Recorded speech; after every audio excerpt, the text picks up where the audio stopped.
Get her out. This briefing is only for active duty. Major Keating's voice cut through the room like a command from a battlefield. She stood still, her uniform faded, hair pulled tight, a jagged scar burning across her bare wrist. Whispers erupted, phones clicked as cadets snapped photos mocking her presence. Then the door swung open.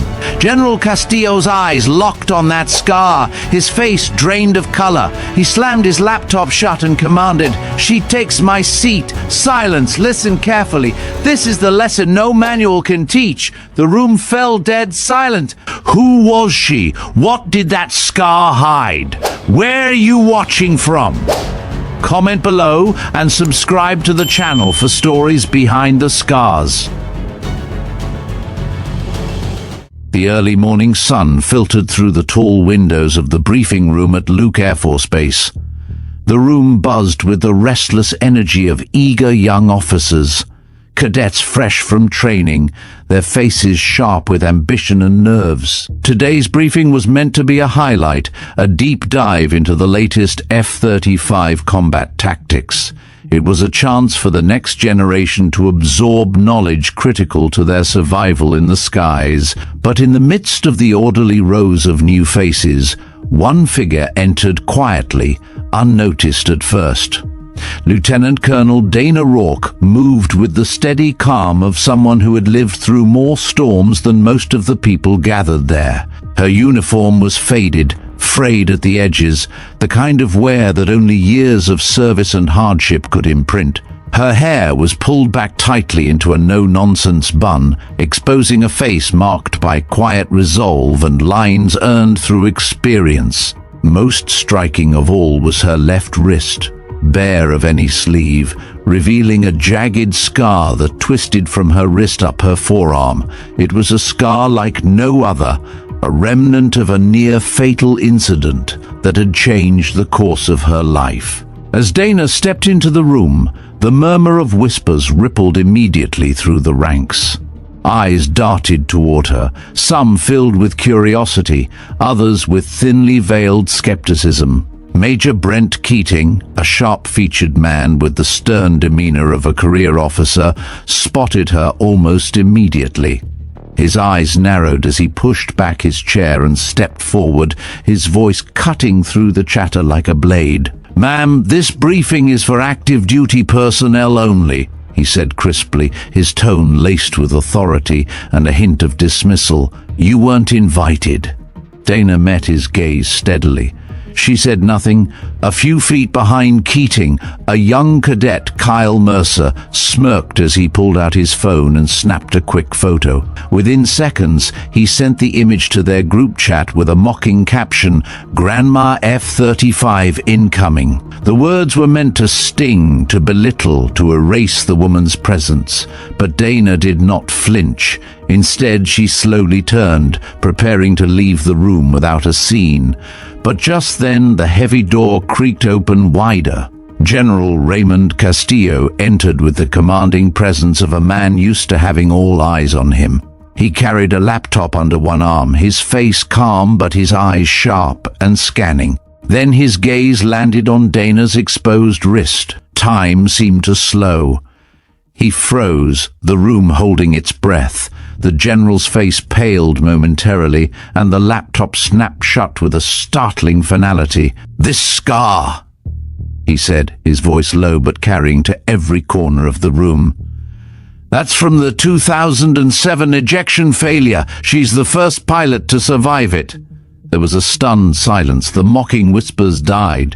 General Castillo strode forward and gestured sharply to the chair at the head of the table. "Give her my seat, and I want everyone to listen carefully. This isn't a lecture from some textbook. It's a real lesson from someone who's lived it." The officers and cadets alike exchanged surprised glances, their previous doubts replaced by an uneasy respect. Dana paused for a moment at the doorway, then took the seat offered. She ran her scarred wrist gently along the polished wood of the table as if grounding herself. The room settled. The day's briefing had transformed into something far more personal and far more urgent.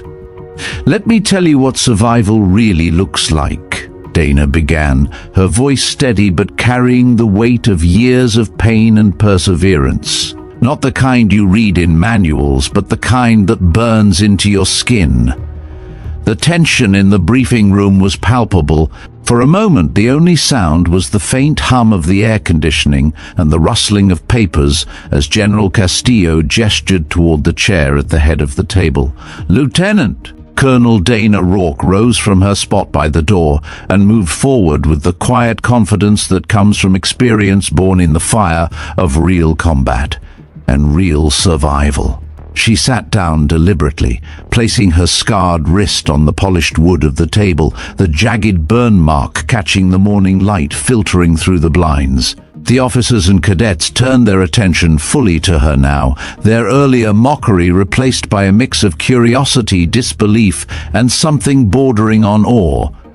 General Castillo's voice broke the silence. "Ladies and gentlemen, what you're about to hear is not a lesson from a textbook or a PowerPoint slide. This is a story of survival, a story from the front line of innovation and human endurance. Lieutenant Colonel Rourke is the first and only pilot to survive a catastrophic failure in the F-35's ejection system during testing in 2007.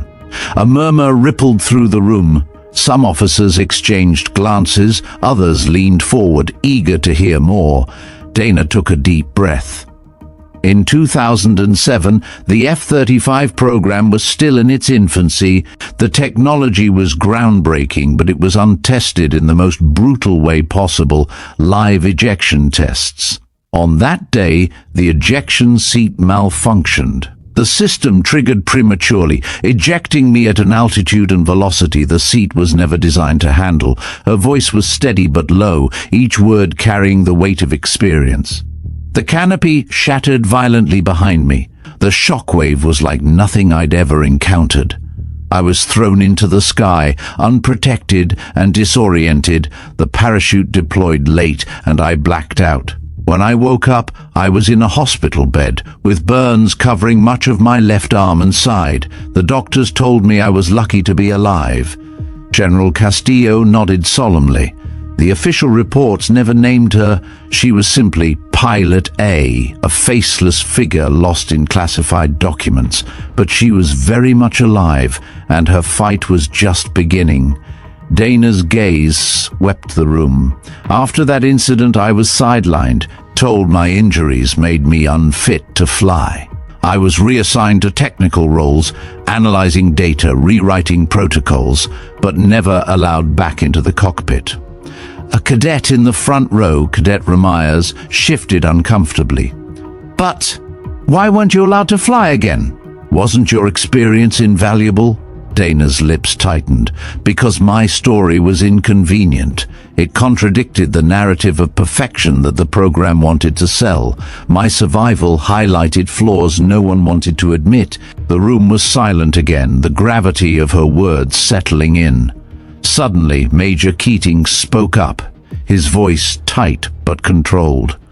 "With all due respect, Lieutenant Colonel, these programs operate on tight schedules and immense pressure. We can't afford distractions." Before Dana could respond, Cadet Ramirez stood, her voice firm. "Distractions? If ignoring critical failures isn't a distraction, then what is?" Keating's eyes narrowed, but General Castillo raised a hand to restore order. The general turned back to Dana. "This briefing isn't just about survival. It's about learning from failure. Lieutenant Colonel, show them what you've uncovered." Dana nodded and tapped a button on the remote. The projector flickered to life, displaying technical schematics of the F-35's ejection seat and flight data from the incident. "Here," she said, pointing to highlighted sections, "is where the system failed to compensate for rapid canopy shatter and improper deployment timing. The data shows a critical lag that nearly cost my life and could have cost others theirs." She moved to a second slide showing a timeline of revisions made to the system after her incident. "These changes came directly from my reports and analysis," Dana explained, "but for years they were kept classified or credited anonymously." Today, I'm here to ensure those lessons are taught openly. The cadets and officers studied the images intently. Questions formed on their lips, but no one interrupted as Dana continued. Suddenly, the door at the back of the room creaked open. A man stepped inside, a civilian wearing a press badge, camera slung around his neck. The room tensed instantly. General Castillo's voice was firm. "This briefing is not open to the media. Please step outside." The man hesitated, but complied. Dana's eyes met Castillo's briefly, an unspoken acknowledgement passing between them. She turned back to the room. That's the reality of our work. Truth often collides with bureaucracy and public relations. Cadet Kyle Mercer raised his hand hesitantly. "Lieutenant Colonel, how do you cope with being sidelined despite your contributions?" Dana paused, her scarred wrist flexing slightly on the table. "By remembering why I started flying in the first place, not for recognition, but to protect those who follow." Her words struck a chord. The room was no longer just a briefing hall, it had become a chamber of reckoning. The room was heavy with silence after Dana's words. The officers and cadets sat motionless, their eyes fixed on her scarred wrist and the images glowing on the projection screen. Few could have imagined the toll behind those burnt marks, the struggle and sacrifice embedded in every inch of that scarred flesh. General Castillo paced slowly, his voice steady but filled with gravity. "It's easy to teach strategy and tactics from behind a desk, but real war, real survival, happens in moments when everything goes wrong." He gestured toward Dana. "She lived through that moment, and her story is the foundation of our future." Dana swallowed hard, the weight of years pressing down on her chest. "In 2007, I was flying the F-35A on a scheduled ejection test. The program was under pressure to meet milestones. The ejection system was supposed to be flawless, but the seat fired prematurely." Her voice cracked, but she pressed on. "I was ejected at low altitude. The canopy hadn't cleared properly. The force was catastrophic. I blacked out, woke up in a hospital bed with third-degree burns and shattered bones. The doctors told me I had beaten the odds." She paused, meeting each face in the room. But the hardest part wasn't the injuries, it was the silence. The erased reports, the classified files that hid the truth, the sidelining. I became invisible to the program I gave everything to.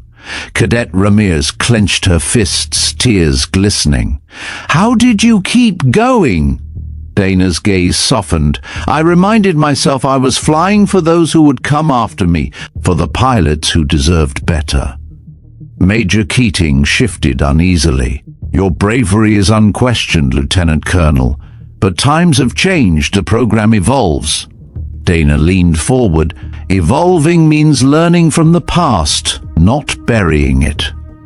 Suddenly, the projector switched to a black and white video, grainy footage from the 2007 test. The room watched in stunned silence as the ejection sequence played. A sudden violent blast, the canopy shattering, Dana's silhouette being thrown into the sky. A collective gasp filled the room. "That was the moment my life changed forever," Dana said quietly, "and it should never happen again."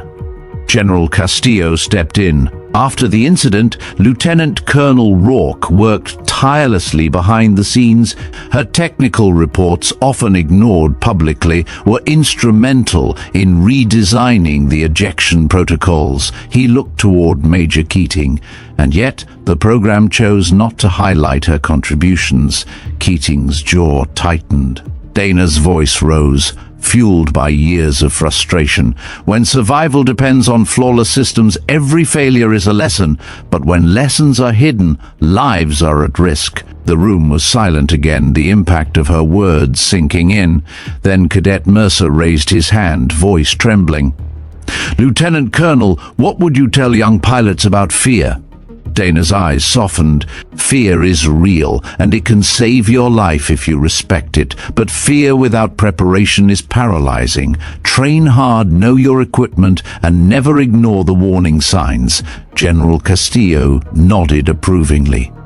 Well said. The briefing moved forward, but the atmosphere had shifted. What began as a routine session had turned into a profound lesson in humility, resilience, and truth.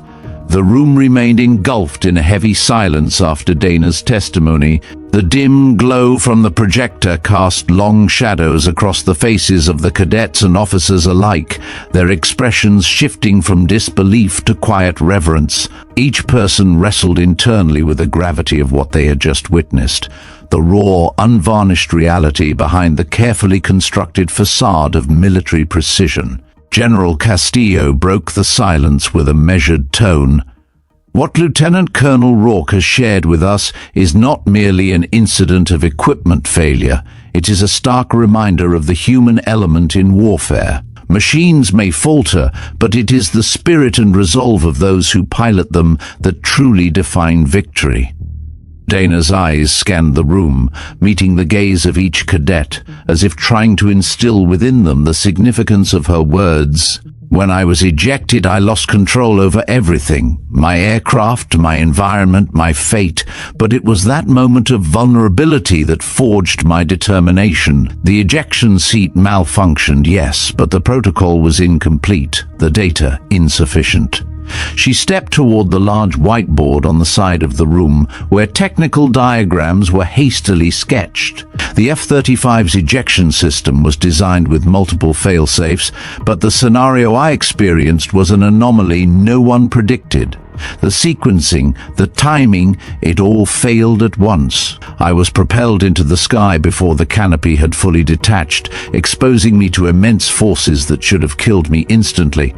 A young cadet, his face pale, raised his hand cautiously. "Lieutenant Colonel, how did you survive the fall? Was the parachute deployed properly?" Dana nodded slowly. "It deployed, but late. I lost consciousness from the impact. I was fortunate that the terrain below was relatively forgiving, but the burns on my arm, the scars on my wrist, they tell the story of electrical failure and molten wiring during ejection. I was told I was lucky to survive." Her voice softened momentarily, the room feeling the weight of her ordeal. But survival wasn't the end of the battle. Returning to the Air Force meant confronting invisible barriers, bureaucratic, political, and personal. My experience was classified, my name stripped from reports. I was assigned to data analysis roles, isolated from flight operations. A murmur spread through the room, cadets exchanging uneasy glances, officers shifting uncomfortably in their seats. The brutal truth of how institutions can sideline even their heroes was sinking in. Major Keating cleared his throat, breaking the tension. "Lieutenant Colonel, while your dedication is commendable, operational security often necessitates discretion. The program cannot afford public controversy." Dana's eyes flashed with quiet fire. "Discretion at the cost of safety is negligence.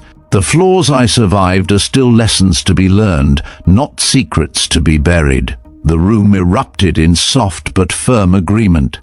Cadet Ramirez whispered to her neighbor, "She's right. We're flying blind if we ignore these warnings." General Castillo raised his hand, demanding attention. "Enough. The purpose of today's briefing is to integrate these hard-earned lessons into our doctrine. Lieutenant Colonel Rourke, please lead us through the updated protocols." Dana nodded and stepped back to the projector, clicking through slides detailing the revised ejection seat designs, fail-safe mechanisms, and emergency procedures. Each slide was accompanied by data charts, flight logs, and red-lined corrections, evidence of countless hours spent refining the system. Her voice guided them through each critical improvement. Redundancies were added to canopy jettison timing. Electrical systems were insulated and rerouted to prevent short circuits during ejection. Emergency oxygen systems were enhanced. Every modification came from hard data, and the price I paid. The cadets absorbed the information hungrily, understanding that these were not mere abstractions, but life-saving upgrades forged in fire and sacrifice. As the briefing continued, the door at the back opened again, and the civilian journalist from earlier slipped inside. General Castillo's jaw tightened. "This is a closed session," he said sternly. "Please respect the confidentiality." The journalist nodded but raised his camera, capturing fleeting shots of the room, especially Dana.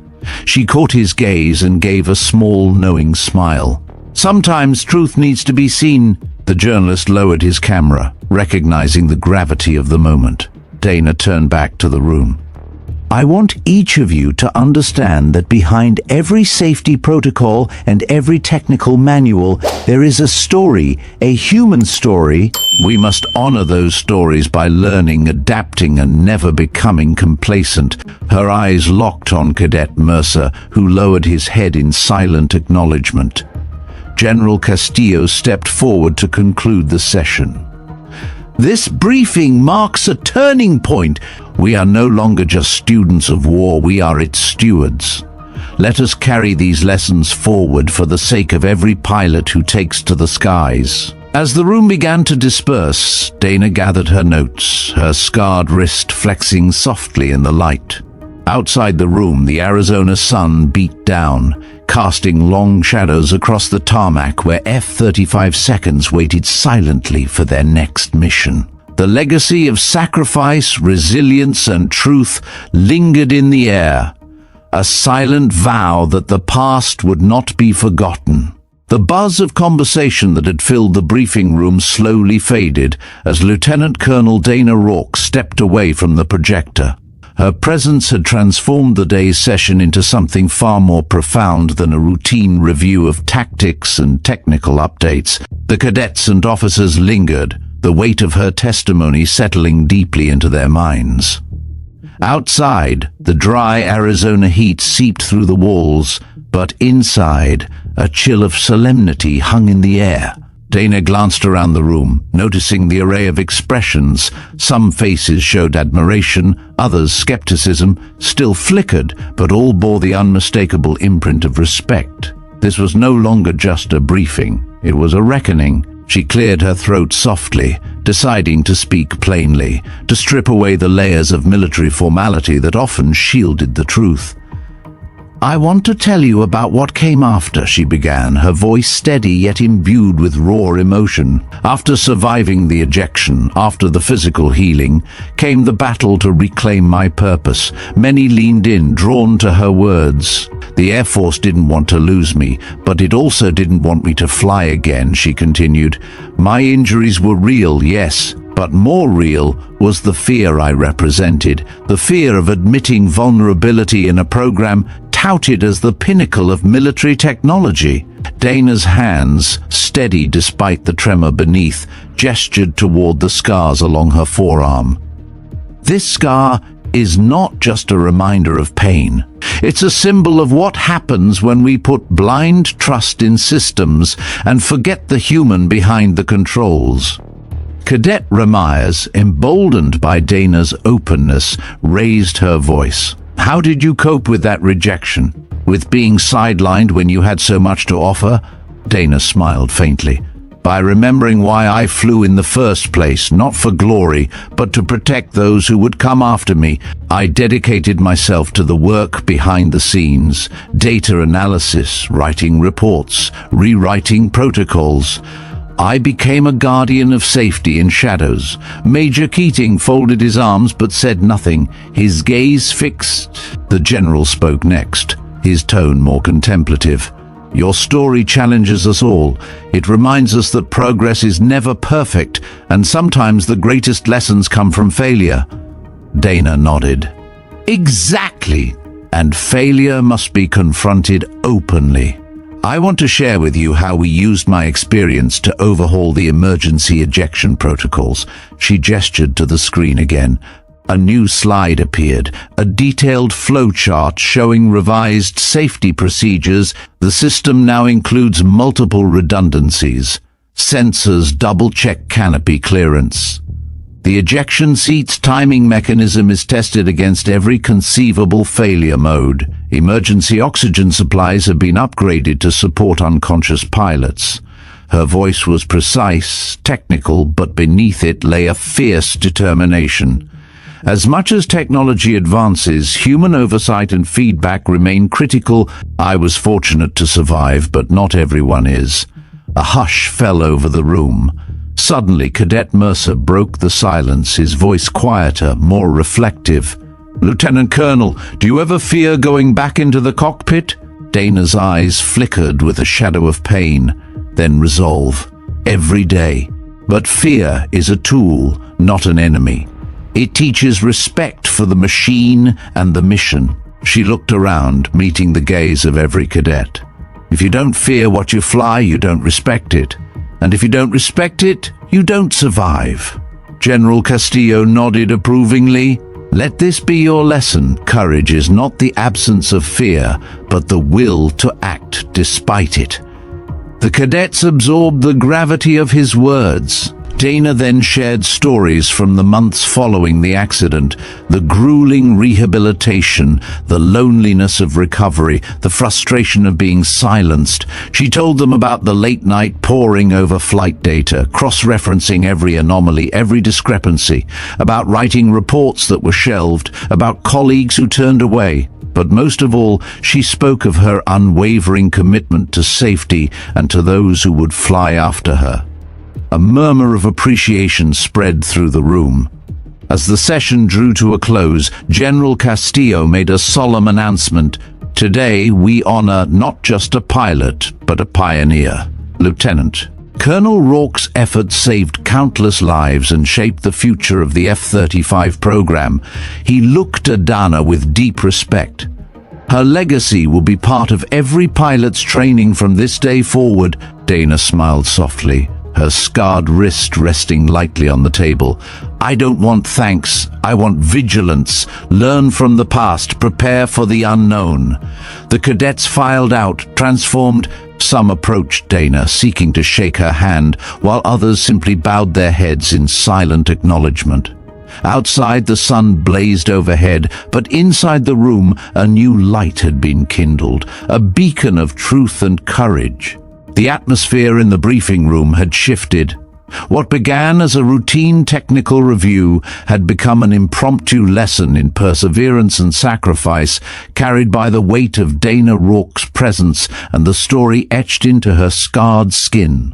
As the last cadets left, many whispered quietly among themselves, processing the stark reality that had just unfolded before them. The tales of trials and triumph mingled with the cold Arizona sun filtering through the windows, casting long shadows over the polished tables. General Castillo remained seated, deep in thought, his gaze fixed on the spot where Dana had just been. The gravity of her experience was a powerful reminder of the fine line between life and death in the skies. Suddenly, the door creaked open, and an older man stepped inside.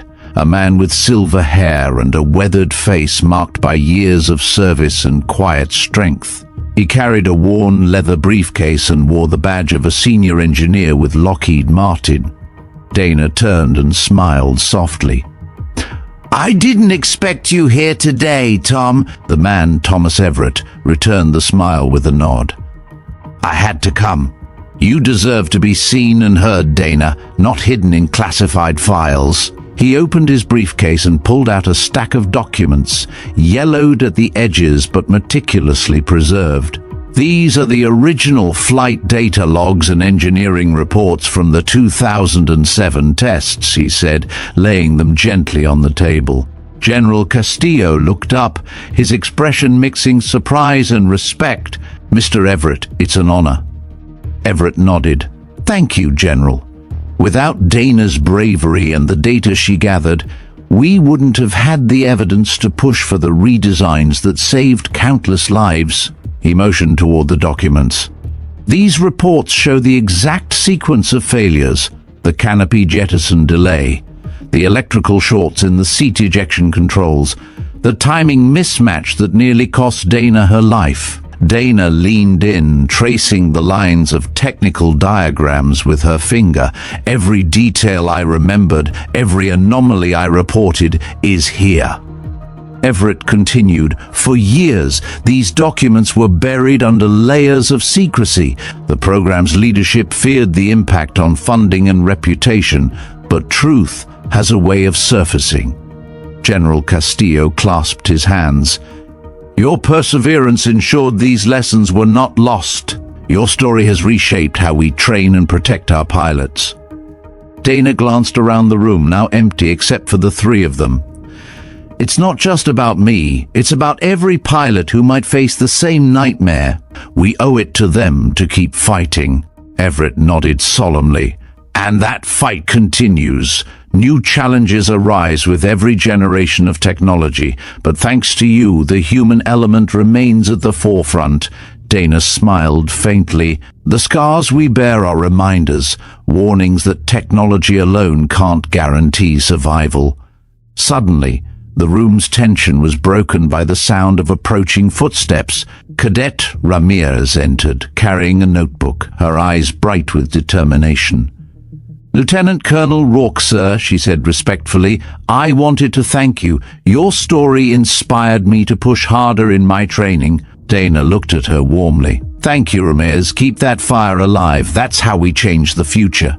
Ramirez nodded, then turned toward General Castillo. Sir, may I suggest we integrate Lieutenant Colonel Rourke's experience and data into all upcoming training modules? The general smiled. Already in motion, this briefing was just the beginning.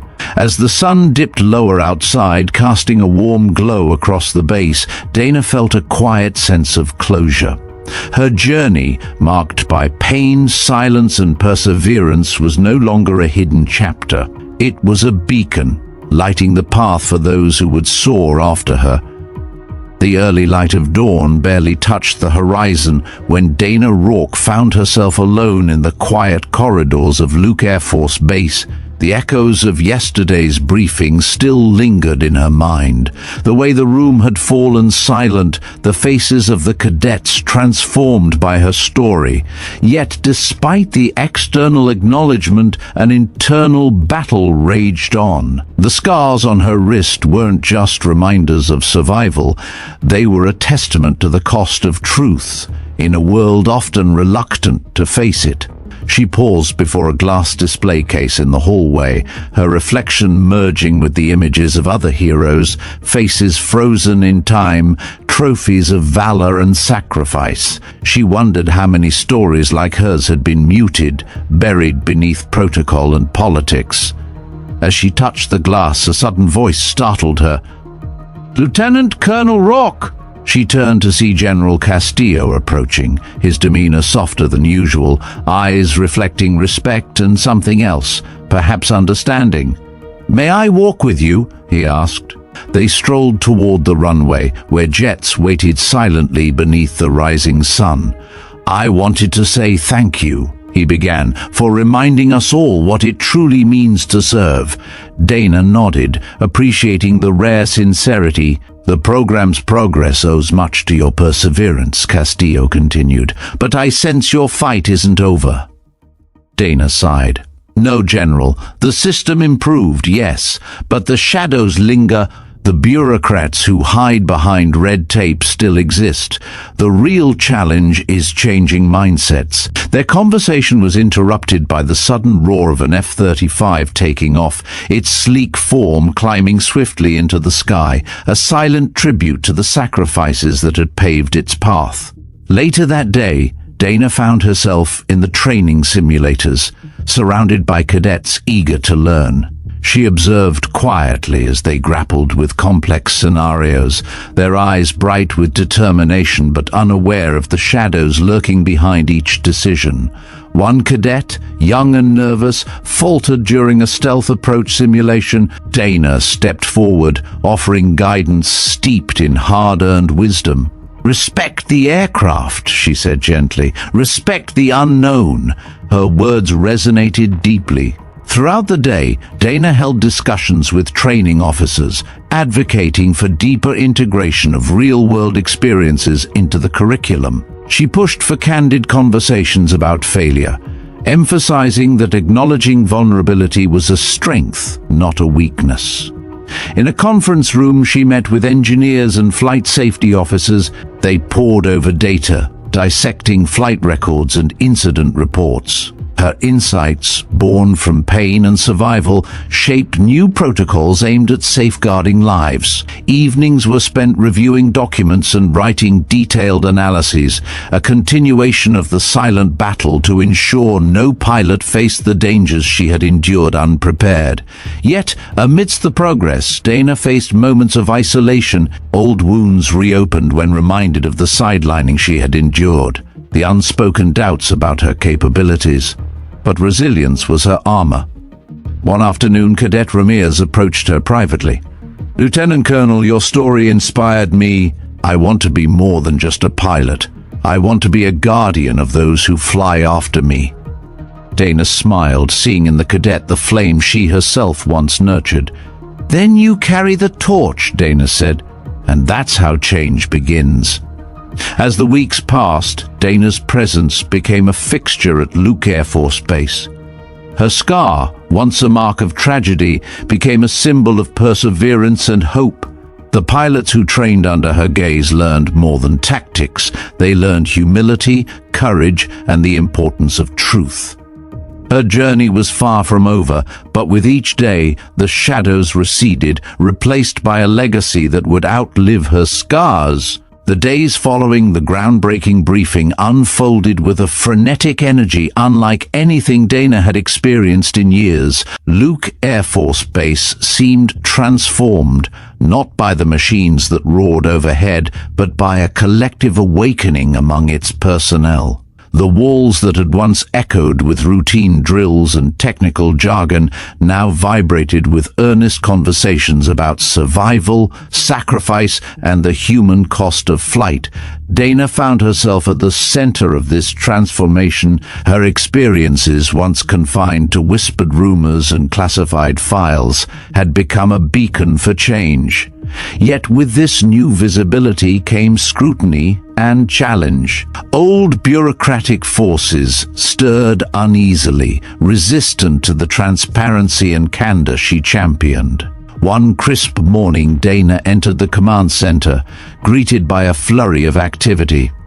Screens displayed live feeds from training exercises, telemetry data, and flight simulations.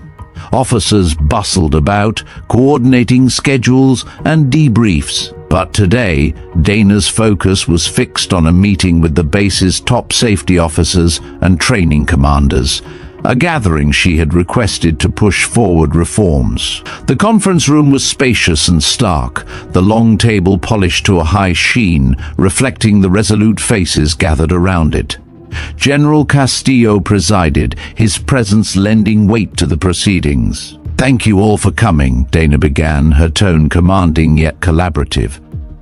"We've made strides since the briefing, but we cannot become complacent. Our mission is clear: to integrate real-world experiences into every aspect of training and safety." She distributed copies of her latest analysis, a comprehensive report detailing vulnerabilities uncovered during past incidents and proposing actionable improvements. Captain Lewis, the head of flight safety, leaned forward, scanning the document. "Your insights are invaluable, Lieutenant Colonel, but some recommendations challenge existing protocols and resource allocations." Dana nodded, anticipating the resistance. "Change is never easy, Captain, but when lives hang in the balance, hesitation is a luxury we cannot afford." The discussion deepened, with officers raising concerns about logistics, budget, and operational disruptions. Dana countered each point with data, personal testimony, and the unyielding truth of her scars. Meanwhile, Cadet Ramirez sat quietly, absorbing every word.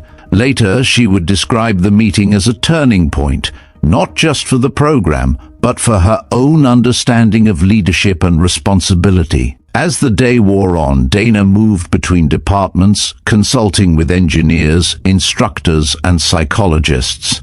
Her holistic approach emphasized not only physical preparedness, but mental resilience, situational awareness, and honest communication.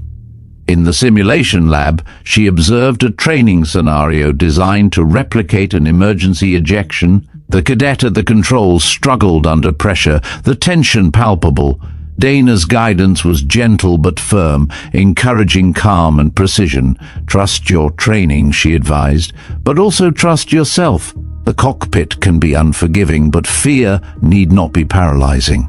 Outside, the desert sun beat down mercilessly, yet inside the base, a different kind of heat simmered, a determination to evolve, to honor those who had suffered so that others might soar safer. Later that evening, Dana reviewed the flight logs from a recent mission, her eyes sharp despite the fatigue. She noticed an anomaly. An unexpected delay in canopy release timing during a routine ejection simulation. She flagged the data and immediately convened a meeting with the engineering team. Together, they dissected the issue, tracing it to a software glitch that had eluded prior tests. The discovery reinforced the importance of vigilance and continuous improvement. As weeks turned into months, Dana's influence expanded beyond Luke Air Force Base. Her reports were circulated among Air Force leadership, her recommendations sparking new training programs and safety protocols. Yet amidst the progress, Dana remained grounded by the memory of that fateful day in 2007. Her scar was a constant reminder, not just of survival, but of the responsibility she bore. One afternoon, she received a message from Thomas Everett, the Lockheed Martin engineer. He invited her to a private briefing on a next-generation ejection seat prototype. Excited yet cautious, Dana prepared for the meeting, knowing that innovation was as critical as reflection in the ongoing pursuit of pilot safety. The meeting room at Lockheed Martin's research facility was stark, illuminated by overhead lights that glinted off polished steel surfaces and digital screens brimming with technical schematics. Dana Rourke stood at the center, her eyes scanning the intricate designs of the next-generation ejection seat prototype laid out before her. Thomas Everett, the veteran engineer, gestured toward the complex apparatus. "This is the culmination of years of data. Much of it your contribution, Dana. We've integrated multiple fail-safes, improved sensor arrays, and new canopy release mechanisms designed to adapt dynamically to in-flight variables." Dana nodded thoughtfully. "It's impressive, but the real test will be in unpredictable conditions, the moments when systems deviate from the script." Everett smiled faintly. "That's why we need input from those who faced the unthinkable. Your experience guides us beyond the theory." They moved to a simulation console where Dana could visualize the seat's operation during various emergency scenarios. The data streamed across the monitors, highlighting potential failure points and automatic corrective measures. As the session progressed, Dana offered critical feedback, identifying subtle risks and proposing refinements grounded in her lived experience. Her insight sparked lively debate among the engineers, challenging assumptions and expanding the boundaries of design. Meanwhile, news of Dana's ongoing involvement had reached the cadets back at Luke Air Force Base. Cadet Ramirez, inspired by Dana's dedication, spearheaded a campaign to establish a pilot mentorship program focused on resilience and emergency preparedness. The initiative quickly gained traction, fostering a culture of openness and mutual support among trainees. Stories of survival, mistakes, and recovery were shared candidly, breaking down the walls of stigma that often isolated struggling pilots. At the same time, Dana continued her advocacy within military channels, navigating the labyrinth of bureaucracy to push for policy reforms that prioritized pilot welfare and transparent reporting of incidents. Her efforts were met with mixed reactions. Some commanders embraced the changes, recognizing their necessity. Others resisted, wary of disruptions to established hierarchies and operational routines. Despite the challenges, Dana's resolve remained unshaken. Her scar was a constant reminder that complacency could mean death. One afternoon during a high-stakes flight simulation, Dana observed a cadet mishandle an emergency ejection sequence. The mistake was minor but could have been catastrophic in real life. She intervened immediately, guiding the cadet through the correct procedure with calm authority. Afterward, she gathered the group. "Errors in the simulator are lessons in disguise," she said. "Mistakes will happen. How you respond defines your survival." Her words resonated deeply. As months passed, the combined efforts of Dana, Everett, and supportive officers culminated in the rollout of new ejection protocols and training modules across several Air Force bases. Dana's influence also extended into psychological support programs, emphasizing the mental toll of flight incidents and fostering resilience among pilots.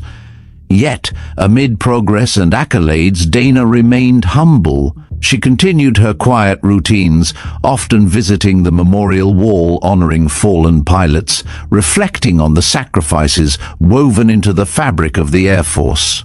Her story, once obscured by silence, had become a beacon, illuminating the path towards safer skies and reminding all who flew that behind every machine was a human heart fighting to survive. The morning at Luke Air Force Base was crisp, with a clear sky stretching endlessly over the desert landscape. The air smelled faintly of jet fuel and scorched earth, a reminder of the constant presence of machines that ruled the skies. Lieutenant Colonel Dana Rourke stood near the runway, watching the sleek silhouette of an F-35 ascend gracefully into the azure expanse.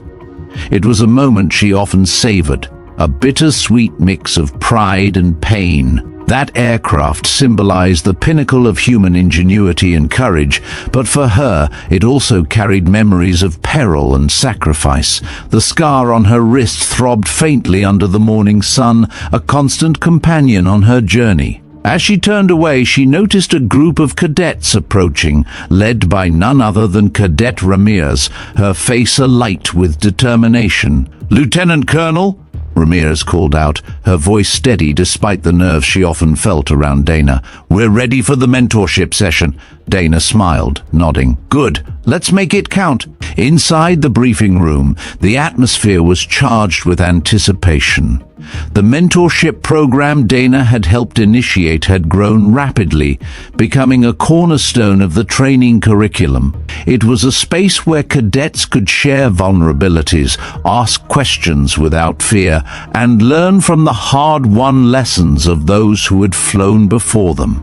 Dana began by sharing candid stories, moments of doubt, near misses, and the relentless pursuit of mastery that defined a pilot's life. Her words were raw and real, cutting through the bravado that often masked deeper fears. One cadet, a young woman named Harris, raised her hand hesitantly. "How do you handle the fear before a mission? The possibility that things might go wrong?" Dana looked directly at her. "Fear is natural. It's a signal, not an enemy. When I face it, I focus on preparation, knowing my equipment, trusting my training, and remembering why I fly. Courage isn't the absence of fear, but the will to act despite it." The room absorbed her words, the impact profound.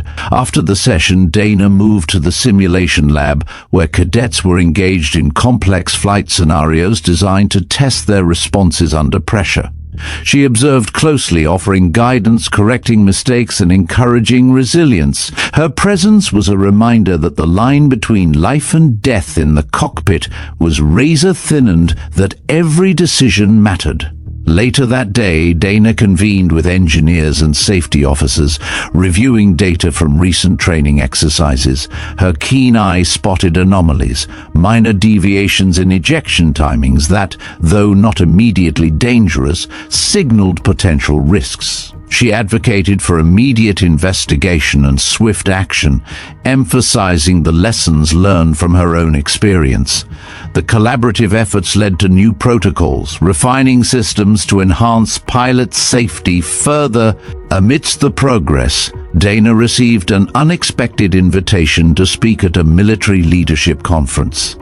It was an opportunity to share her story beyond the confines of Luke Air Force Base. Standing before a packed auditorium weeks later, Dana recounted her journey, from the fiery ejection seat to the halls of command, from silence to advocacy. Her message was clear: transparency, resilience, and the human spirit must guide the evolution of military aviation. The audience responded with standing ovations, and many were moved to tears. Returning to base, Dana felt a renewed sense of purpose. The path was arduous, but the impact was tangible. As she prepared for another day of training and advocacy, she glanced at the scar that had once threatened to define her life. Now it was a symbol, a testament to survival, strength, and the relentless pursuit of safety for those who soared the skies after her.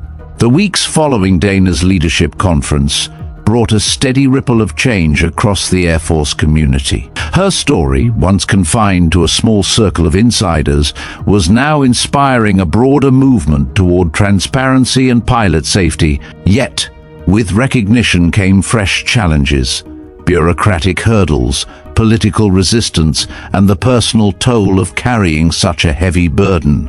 Back at Luke Air Force Base, Dana balanced her time between mentoring cadets, consulting with engineers, and navigating the complex corridors of military administration. Each day presented new tests, not just technical, but emotional and psychological. One afternoon she was called into a meeting with Colonel Whitman, the newly appointed base commander known for his pragmatic leadership style. "Lieutenant Colonel Rourke," Whitman began, his tone direct but measured, "your contributions have been invaluable. However, there are concerns about the pace of these reforms and the disruptions they cause to established protocols." Dana met his gaze steadily. "Colonel, progress is never without disruption. Our priority must be the lives of pilots. Complacency is the enemy." Whitman sighed. "I understand your passion, but we must balance safety with operational readiness. The Air Force cannot afford delays in deployment schedules." Their conversation underscored the tension between innovation and tradition. A delicate dance Dana knew all too well. Later, Dana returned to the training grounds, where Cadet Ramirez awaited with a fresh report on the mentorship program's impact. "Lieutenant Colonel, the cadets are responding positively," Ramirez said, her enthusiasm contagious. "They're more open about challenges and mistakes. It's fostering a culture of learning and resilience." Dana smiled. "That's exactly what we need, pilots who not only survive but thrive." That evening, Dana reviewed new flight simulation data revealing subtle inconsistencies in emergency procedures during high-stress scenarios. She immediately coordinated with safety officers to address the findings. In quiet moments, Dana reflected on the journey, the pain, the setbacks, the moments of doubt. The scar on her wrist remained a vivid reminder of the price paid. But it was also a symbol of hope, a legacy of survival and the relentless pursuit of improvement. As she prepared for another day of service, Dana resolved to continue pushing boundaries, advocating for truth, and mentoring the next generation of pilots who would carry the torch forward. The sun rose slowly over Luke Air Force Base, casting a golden glow across the sprawling tarmac. The hum of jet engines filled the air, a constant reminder of the machines that dominated the skies above. For Lieutenant Colonel Dana Rourke, each dawn brought a renewed sense of purpose, a call to continue the work she had started, ensuring that no pilot would face the dangers she had endured without the tools to survive. Inside the operations center, Dana convened a meeting with key personnel, flight instructors, engineers, psychologists, and safety officers. The agenda was clear: finalize the integration of new safety protocols and enhance the training modules with the real-world lessons she had imparted. "Today marks a pivotal step," Dana began, her voice firm yet inspiring. "Our goal is not just to train pilots to fly, but to prepare them for the unpredictable, to make resilience and adaptability second nature." The room nodded in agreement. She reviewed the latest simulation data, highlighting improvements and areas needing attention. The team discussed incorporating stress inoculation training, designed to expose pilots to simulated emergencies in controlled environments, building mental toughness and decision-making skills under pressure. In the psychology department, Dr. Emily Sanders emphasized the importance of mental health support.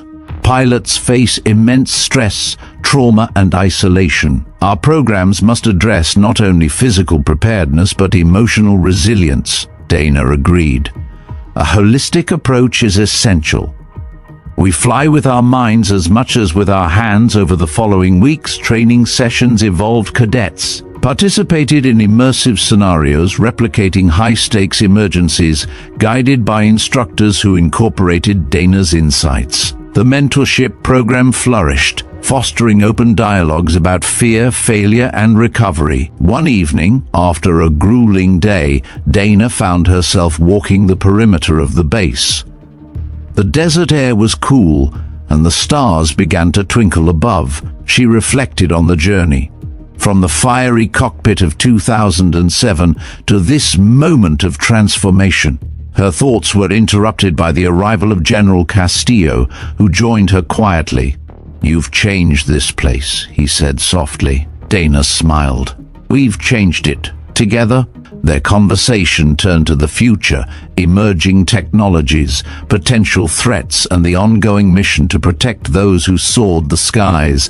As the night deepened, Dana's resolve hardened. The road ahead was long, filled with challenges, but also hope. Her scar, once a symbol of pain, now represented strength and the promise of safer skies for generations to come. The training facilities at Luke Air Force Base buzzed with renewed vigor. In the weeks since Dana Rourke's meeting with the multidisciplinary team, every corner of the base seemed charged with purpose. Flight instructors, engineers, and mental health professionals collaborated more closely than ever, united by a shared mission to elevate pilot safety to unprecedented levels. Dana herself was at the heart of this transformation, tirelessly moving from one session to another. Her presence in the simulation rooms was now a fixture, a steady anchor guiding cadets through the chaos of combat scenarios that tested every facet of their training. One afternoon, as the sun climbed high overhead, Dana observed a group of cadets grappling with a simulated mid-air malfunction. The scenario was brutal, electrical failure combined with rapidly deteriorating weather conditions. The pilot at the controls struggled to maintain control, sweat beading on his forehead. Dana stepped forward, her voice calm but authoritative. "Focus on your instruments, trust your training, but always keep situational awareness. Don't let panic dictate your actions." The cadet nodded, steadying his breath. Slowly, with Dana's guidance, he corrected his course and stabilized the aircraft. The room exhaled collectively. Later, in the command center, Dana convened with Dr. Emily Sanders, the base's lead psychologist. They reviewed reports on pilot stress levels, fatigue, and cognitive load during extended missions.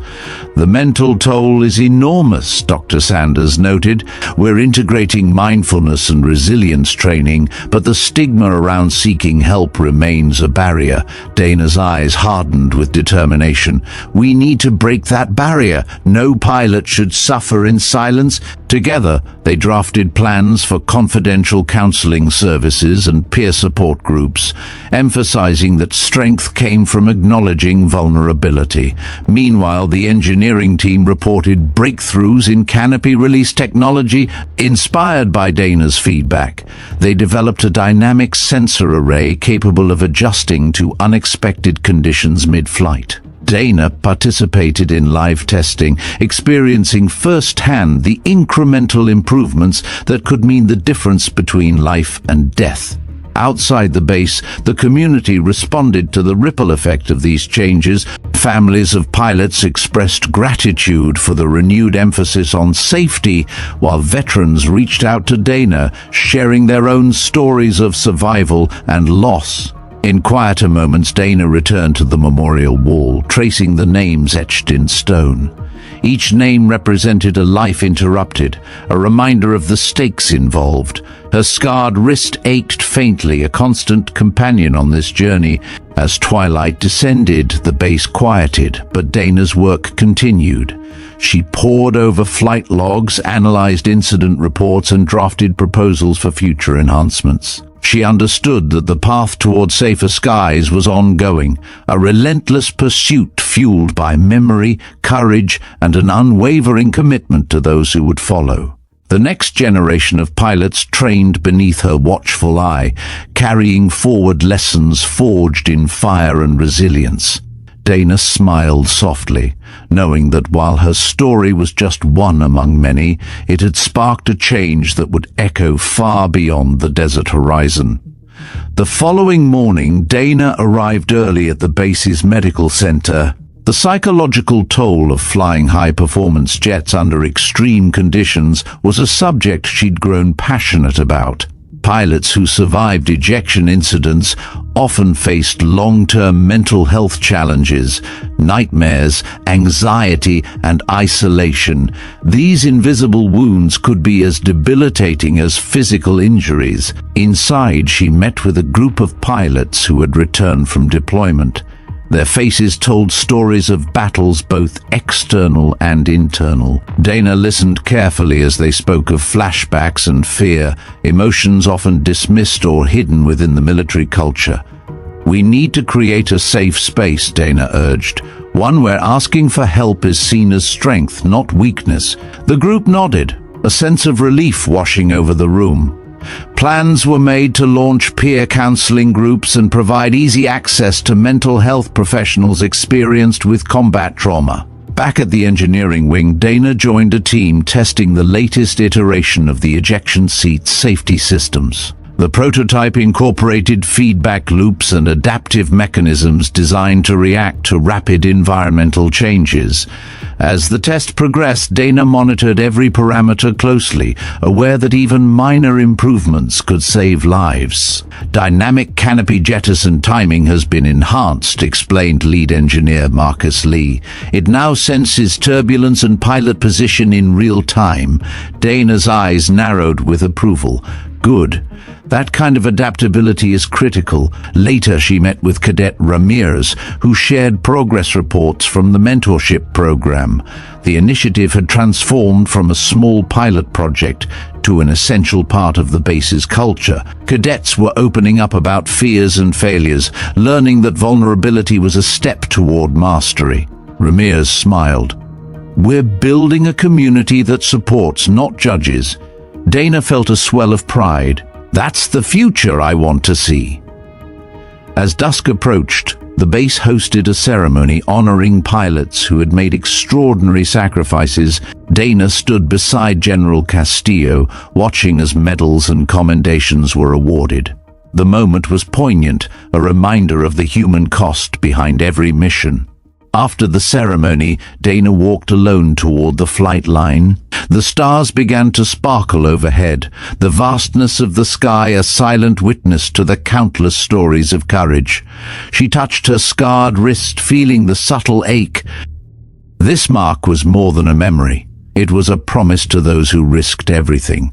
Her work was far from over, but each day brought progress. And with every flight, every lesson, every act of resilience, Dana knew she was helping to carve a safer path through the skies for all who followed. The quiet hum of the briefing room at Luke Air Force Base was a stark contrast to the turmoil raging inside Lieutenant Colonel Dana Rourke's mind. The story she had shared over the past months had sparked change. But with change came resistance, and the battlefield had shifted from the skies to the corridors of power. Dana sat at the head of the table, her scarred wrist resting lightly on the polished wood. Around her, a new generation of officers leaned forward, eager but cautious. Today's briefing was not just about tactics or technology, it was a confrontation with tradition and the politics that often stifled innovation. General Castillo opened the meeting. "We've seen progress, but challenges remain." The push for transparency and pilot welfare has met obstacles. Resistance from some command elements is slowing reforms. Dana nodded. That resistance isn't just institutional inertia, it's fear. Fear of admitting flaws, of confronting uncomfortable truths. A colonel interjected, "We must maintain discipline and order. Rapid change risks operational readiness." Dana's gaze was unwavering. Discipline does not mean silence. Order does not mean complacency. The discussion was heated but respectful. Dana pressed for concrete steps to embed the lessons learned into training and reporting systems, advocating for a culture that valued honesty and continuous improvement. Later, Dana met with cadets, sharing candid reflections on leadership. Leading means standing firm when the easy path is silence. It means protecting your people by telling the truth, no matter how hard. The cadets absorbed her words. Their resolve strengthened in the weeks that followed. Dana faced bureaucratic pushback.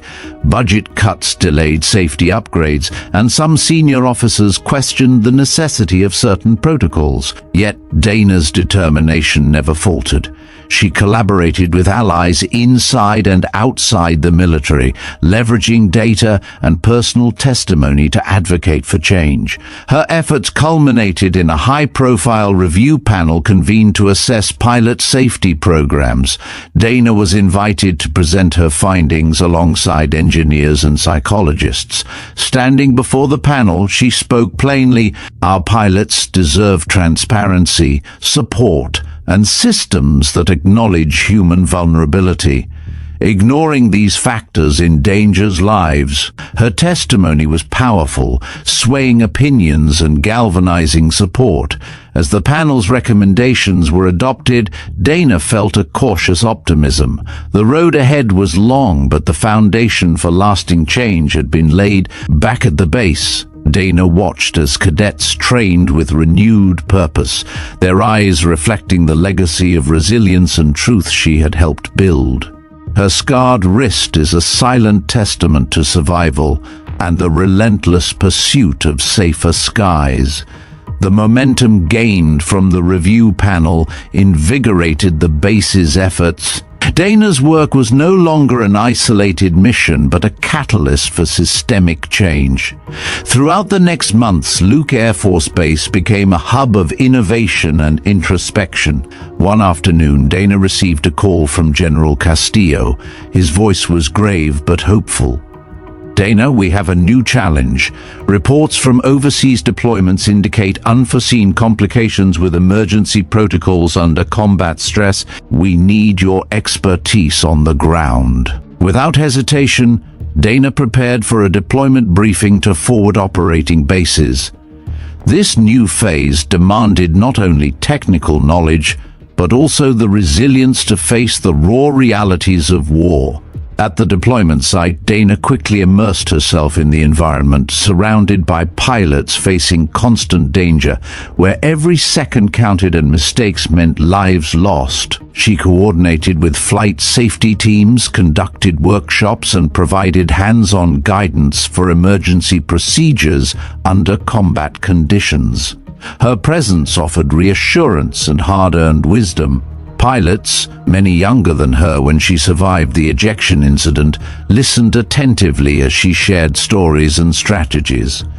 Dana also forged connections with medical personnel, ensuring psychological support was integrated into combat readiness. The challenges were immense. Equipment limitations, environmental stresses, and the unpredictability of combat tested the effectiveness of protocols.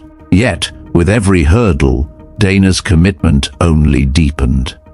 She documented findings meticulously, adapting training modules to reflect realities beyond the simulation room.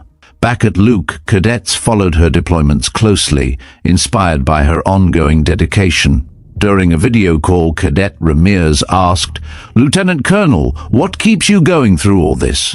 Dana smiled, her voice steady. "The knowledge that every improvement, every shared lesson saves lives. That's what matters. As the deployment period drew to a close, Dana returned to Luke Air Force Base, greeted by a community transformed.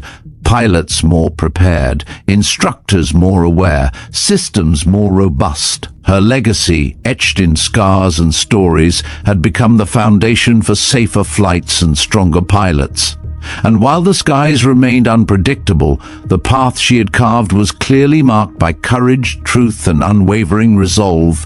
The air at Luke Air Force Base was crisp as Dana Rourke prepared for a new kind of mission, not one that took her into the skies, but one that tested her resolve in the halls of leadership. The years of survival, struggle, and advocacy had brought her here, to a pivotal moment where her influence could shape the future of the Air Force in profound ways. Today's session was different, a symposium dedicated to embedding lessons of resilience, transparency, and human-centered safety into every facet of pilot training and command. As the assembled officers and instructors took their seats, Dana felt the familiar mix of anticipation and determination. The room was a cross-section of experience and ambition, each person a key player in the unfolding story of change. She began with a reflection. Flight is an act of trust. Trust in your machine, in your team, and in yourself. But trust is fragile. It demands honesty, courage, and a willingness to confront failure. The audience listened, rapt, as Dana recounted her journey, the fiery ejection, the sidelining, and the relentless pursuit of truth. Her words weren't just history, they were a call to action. We cannot afford to hide mistakes. We must own them, learn from them, and adapt. Interactive sessions followed, where officers shared their own experiences of failure and growth, breaking down barriers of pride and silence. In one poignant moment, a young instructor spoke of a near-fatal training accident, expressing the pain of shame and the liberation found in transparency. Dana nodded, affirming the sentiment, leadership is not about perfection, it's about authenticity. Later, she reviewed and revised training modules designed to incorporate real-world case studies, mental health strategies, and crisis decision-making. The shift was palpable, a move away from sterile drills to immersive learning grounded in human experience. As the symposium concluded, General Castillo approached Dana. "Your leadership is transforming this institution," he said. "The seeds you've planted will grow for generations." Dana smiled, humbled but resolute. "It's a collective effort. Together, we're changing the culture, one pilot, one lesson at a time." Outside, the desert sun set in fiery hues, casting long shadows over the base, a symbol of the enduring journey ahead. As twilight deepened, Dana found a moment of quiet reflection. The day's symposium had been a powerful reminder that change, while often slow and fraught with resistance, was inevitable when fueled by truth and perseverance. She thought back to the earliest days, her harrowing ejection, the scars both visible and hidden, the battles fought in silence. Now those struggles had evolved into a movement that was reshaping the very fabric of military aviation. Her role had shifted from survivor to mentor, from sidelined pilot to leader, shaping policies that protected lives. Yet the weight of responsibility remained. She knew that each lesson shared, each barrier broken, was a step forward, but the journey was far from over. Later that evening, Dana received a message from Cadet Ramirez. It was a simple note, but filled with profound meaning. "Thank you for showing us that strength is found not just in the skies, but in standing up and speaking out." Dana smiled. Moments like these reminded her why she persevered.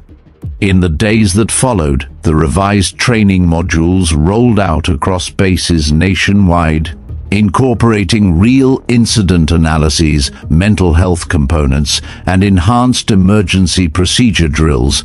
They represented a new standard, one where pilots were equipped not just with technical skills, but with resilience and self-awareness. Dana worked closely with instructors, ensuring that the curriculum remained dynamic and responsive to evolving challenges.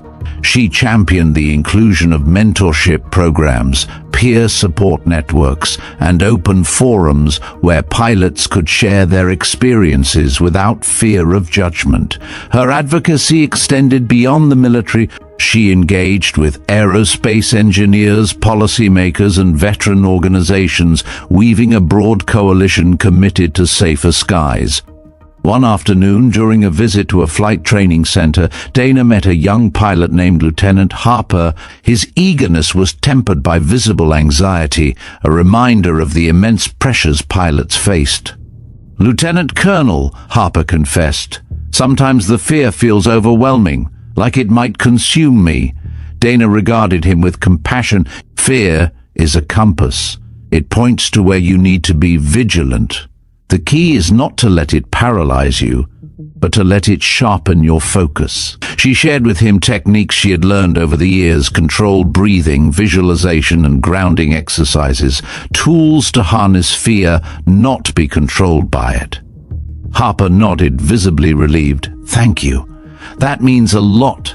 As months turned into years, Dana's influence permeated deeper into the culture of military aviation. Pilots trained under her programs carried forward her lessons, becoming not only skilled flyers but advocates for safety and openness. Her scar remained a symbol, a badge of resilience, and a reminder of the cost of silence. Yet it also embodied hope, the hope that no pilot would have to face the same trials alone. One day, as she stood watching a squadron take off into the brilliant blue, Dana felt a profound sense of fulfillment. The skies were still unpredictable, the risks ever present, but the foundations for a safer future had been laid. Her journey, marked by fire and endurance, had ignited a legacy, one that would soar beyond her own flight. The dawn light filtered softly through the windows of the operations center at Luke Air Force Base.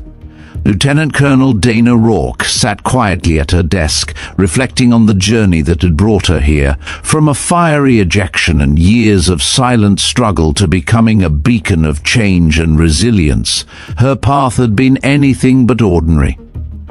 Today marked a new chapter, not just in her life, but in the lives of countless pilots who would follow. The policies and programs she had championed were taking root, transforming the culture of the Air Force. The door opened and Cadet Ramirez entered, her expression bright with determination. "Lieutenant Colonel, the mentorship program has been expanded to 3 additional bases. The feedback is overwhelmingly positive." Dana smiled, a warmth spreading through her. "That's wonderful news, Ramirez. It's the kind of growth that changes lives." Their conversation was interrupted by General Castillo's arrival. He carried an official document, the weight of its importance evident in his demeanor. "Dana," he began, "I'm pleased to inform you that the Air Force has recognized your contributions with the Meritorious Service Medal." The announcement was met with quiet applause. Dana felt a swell of emotions: pride, humility, and the lingering pain of past battles. "It's an honor," she replied softly, "but the real achievement is the progress we've made together." In the following weeks, Dana participated in a series of high-level meetings, collaborating with military leadership, policymakers, and aerospace engineers. Her insights influenced decisions that would shape the future of pilot safety and training on a national scale. Amid these responsibilities, she continued to mentor cadets personally, sharing stories of survival and leadership. Her scarred wrist was often a focal point of these conversations, a tangible reminder of resilience. One evening, after a particularly intense training session, Dana found herself alone on the flight line. The setting sun painted the sky in hues of orange and purple. She watched as a squadron of F-35 seconds took off, their silhouettes stark against the fading light. Her thoughts wandered to the countless pilots who had flown these skies before her and those who would come after. A sense of peace settled over her. She knew the journey was ongoing, challenges remained, and the skies were unpredictable. But the legacy she had forged was strong, a testament to courage, truth, and the unyielding human spirit. As night fell over Luke Air Force Base, the quiet hum of life continued under the vast desert sky. Dana remained on the flight line, her eyes following the last streak of a departing jet. The silhouette vanished into the darkness, leaving behind a trail of fading light, much like the path she had forged. Her scarred wrist, exposed under the soft glow of the floodlights, reminded her of every battle fought and every lesson learned. Each mark was a story of survival, sacrifice, and unyielding resolve. In the days that followed, Dana received letters and messages from pilots across the country, many who had never met her but found strength in her journey. Veterans shared their own scars, physical and invisible, and expressed gratitude for the culture of openness she had helped cultivate. She also faced moments of doubt. The bureaucracy was relentless, and progress was often slower than she wished. Some resisted change, clinging to tradition and fearing disruption, yet Dana's determination never wavered. She surrounded herself with allies, cadets like Ramirez, leaders like General Castillo, and engineers who shared her vision. Together, they pushed boundaries, challenged norms, and kept the conversation alive. One afternoon, Dana attended a ceremony dedicating a new pilot training center in honor of those who had paved the way. The plaque bore her name alongside others, a symbol of enduring legacy. She spoke briefly, her voice steady. "This center represents more than training. It embodies resilience, courage, and the commitment to never forget the lessons hard-earned." Her words resonated deeply with the audience. As the event concluded, Dana stepped outside, feeling the desert wind brush against her face. The stars had emerged, brilliant and infinite. She thought of the future pilots who would walk these halls and soar these skies, carrying forward the legacy of those who had come before. Her journey, from the searing pain of a near-fatal ejection to becoming a catalyst for change, was a testament to the power of truth and perseverance. And as long as the skies remained vast and unpredictable, Dana Rourke's story would remain a beacon, guiding others through the challenges ahead, reminding them that survival is not just about endurance, but about fighting for a better, safer tomorrow. The desert air was cool beneath the evening stars, a quiet contrast to the turbulence that had marked Lieutenant Colonel Dana Rourke's journey. As she stood on the edge of the flight line at Luke Air Force Base, the sprawling sky above seemed both endless and intimate, a vast canvas that held stories of bravery, sacrifice, and survival. Dana's scarred wrist gleamed faintly under the soft glow of the floodlights, a silent testament to a past filled with fire and resilience. The pain it symbolized had never fully faded, but neither had the strength it gave her. The years since her near-fatal ejection had transformed not just her own life, but the culture of military aviation itself. Where once silence and secrecy had veiled failures, now there was openness, learning, and compassion. She thought back to the countless faces, cadets hungry for knowledge, fellow pilots haunted by memories, engineers driven by innovation, commanders balancing tradition and change. Each person had played a role in shaping the new era. Tonight, a small group had gathered at the base for a ceremony honoring the legacy of pilot safety, a legacy Dana had helped build. The hall was filled with laughter, stories, and a shared commitment to the future. General Castillo raised a glass. "To those who dare to face the truth, who turn scars into strength, and who lead us towards safer skies." The toast was met with warm applause. Later, Dana found a quiet moment alone. She closed her eyes and breathed deeply, feeling the weight of the journey settle into a profound peace. Her mind wandered to the countless pilots who had flown and fallen, those who carried their own battles unseen. She wished for them peace, for the families left behind comfort, and for every pilot in training courage. A gentle breeze swept across the desert, carrying with it the promise of tomorrow. Dana opened her eyes, a soft smile touching her lips.